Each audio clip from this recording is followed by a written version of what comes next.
Happy Sunday, everyone!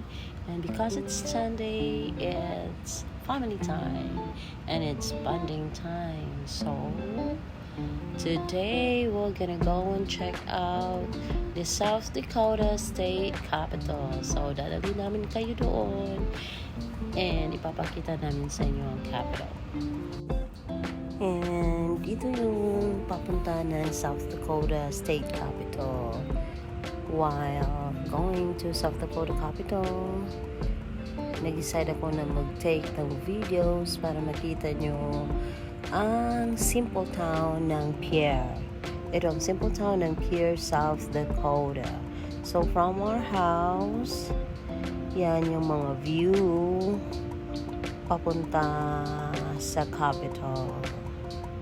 So simple lang, ang Pierre isang maliit lamang na city. Around 14,000 people lang ang nakatira dito. So, it's a quiet place. It's a good place to start a family. Kadalasan na ninirahan din dito mga matatanda na kasi gusto nila ng tahimik na buhay. This is not a busy city. Ito ay isang napakasimpleng city lamang. Walang masyadong traffic, walang masyadong mga high-rise building. But ang Pierre ay ang capital city ng South Dakota. Kaya nandito ang state capital. So, let's visit later sa state capital.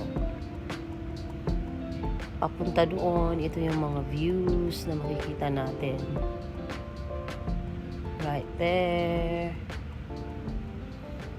Mga bahay. Ito na yung part ng residential area ng Pierre. Ang cute ng mga bahay, no? Habang nag-video ko, tinitingnan ko yung mga bahay. Naisip ko, sana one day makakaroon kami ng bahay na katulad yan, no? Pero simple na naman mga harap. Malay mo, in God's time, napakatahimik ng lugar yun kasi it's Sunday. Masyadong mga tao. Karamihan sa mga tao nasa bahay lang, iba na sa church, ang iba nag-outing, ang iba nasa lake na ngayon, ang iba nag-fishing kasi it's sunny. Nag-start ng mga taong magkakayak, pupunta sa lake, mag-fishing, at iba't iba pang mga activities. Yung ibang mga bata nasa sa park, nagbabike, nagsiscooter. This is the part next to the Capitol. Yung tower na yun yung Capitol. Ito yung lake, katapat ng Capitol. Maliit lang siya na lake. At ito yung park. Kadalasan dito namamasyal yung mga tao. Ang iba nag-jogging, iba nag-walking, iba walking with their dogs. Dito na din nadala kasi maganda, tahimik at saka presko ang hangin.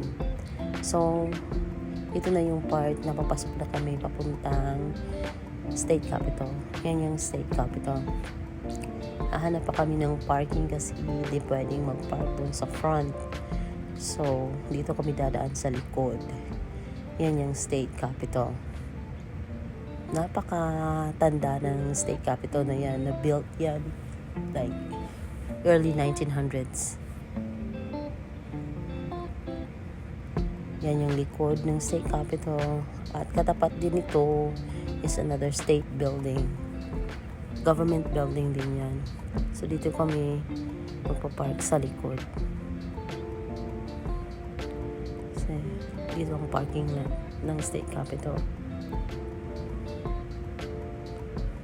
Ito yung likod na portion ng Capitol.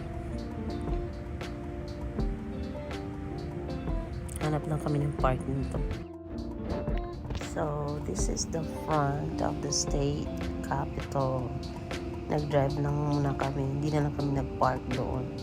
Kasi, mas maganda ang makita niyo ang front, the entire building ng State Capitol. So, ito na yung entire building. This is the right side of the building. into yung front at yung left side. Diba ang ganda? Look at the pillars. And you know guys, ang tagal nitong binyag. Ginawa ko to for almost 5 years. Natapos siya ng 5 years. Kasi ang ganda ng architecture. And imagine 1900s pa to. And that's it for today's video. Yan lang po yung maikling video namin sa araw na to. Hope you enjoy it guys. See you on the next video.